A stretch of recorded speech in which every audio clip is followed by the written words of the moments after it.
Chief. Are you a Deadpool fan? I haven't seen this series. I'll be honest with you. I've just watched. I'm not a big Is Marvel Deadpool? No. Yeah, Marvel. I'm not a big Marvel. I'm just a Star Wars fan. Okay. Yeah. So you haven't seen any Ryan Reynolds?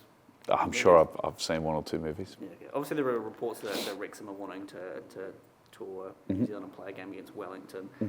Would that be an exciting proposition to come up against a team like that?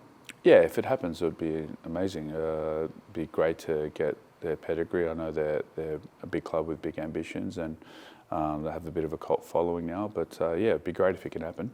Because League One through to Championship, there seems to be people... Conference, I think. Yeah, compared to the A-League. Is that what you believe, or would that be a good matchup playing against a team that's been promoted into the Championship, do you think?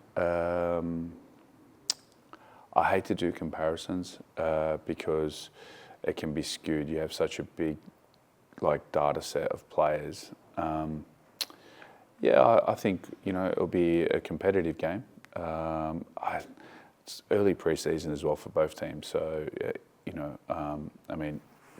any team that starts out a game in July, they're grossly underdone physically, so you won't have an utmost quality, but it'll still be a good contest. Yeah, because if this does go ahead, does this feel like just a bit of fun in pre-season that is what the club needs to bring a bit of positivity on the back of the season? It feels like for the fans anyway that people are quite excited by the idea of this happening. I think any opponent from abroad that has some sort of following would be good. Also good to get the fans out. Hopefully it's good weather, and we'll just see how it pans out.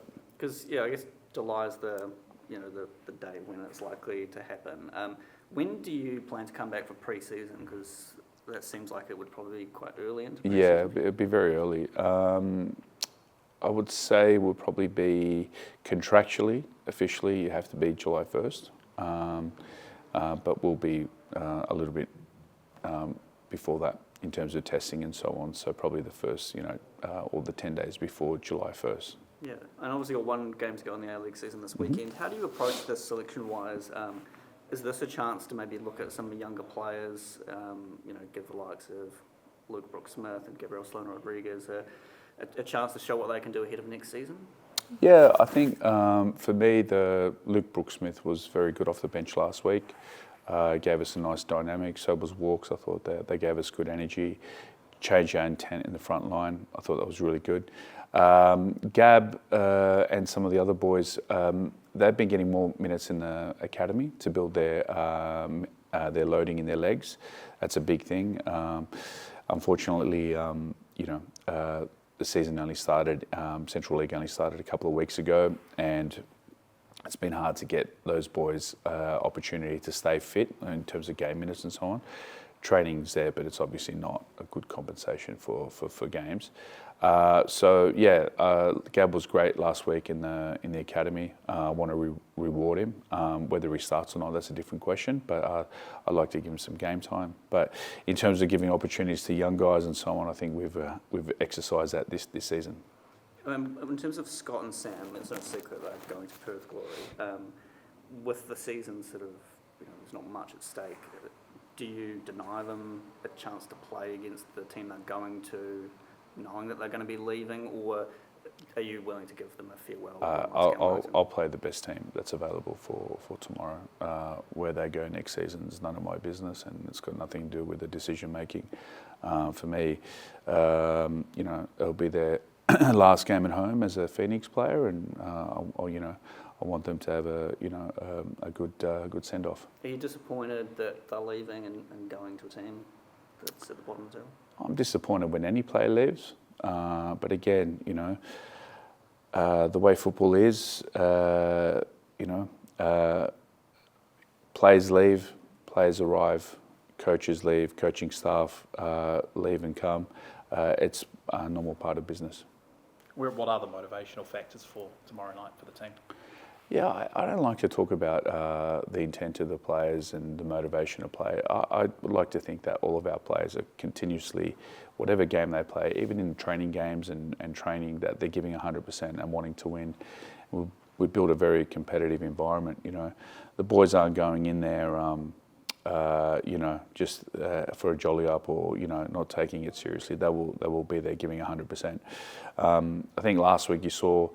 I think in that game, as frustrating as that was, it wasn't a lack of trying. It was more, I think, more the heat got to us, and I think mentally, I think some of the boys are running towards their end. A lot of young guys have been playing a lot of minutes. It's been a lot of expectation to deal with, and I think this pre-season break is going to serve us well. I don't think there'll be any heat issues tomorrow night. Hopefully not. How do you adapt to what might be ahead tomorrow? That's a good question. I didn't realise it was this bad until I walked out for this presser, and it's pretty bad. If it stays like this, I'm not really sure there'll be a team playing tiki-taka. We'll just have to play it as it goes. It just takes away from the spectacle, which is a bit frustrating for both teams and for the fans as well. And just on Corbyn, given there are obviously some players departing, is it nice to sort of have this final week with a bit of positive news around one of your young talents? I think it's great. I think it's important that we retain good young talent, guys that have given 100% every game. That's all I can ask for. Again, I've said it before, if everyone had his attitude and output, it would be very, very hard to beat. But for me, I think, Corbyn's shown enough development that he can definitely build on what he's done this season. Can you explain the egg gag with his re-signing? I have no idea, so I'm the wrong person to ask. And does this story, does that impact training at all, or is this just part and parcel of? I would have said up until this morning no, but the way it's going at the moment, I'm not sure at the moment. And what was your feeling watching Auckland lift the plate last weekend? I didn't watch it.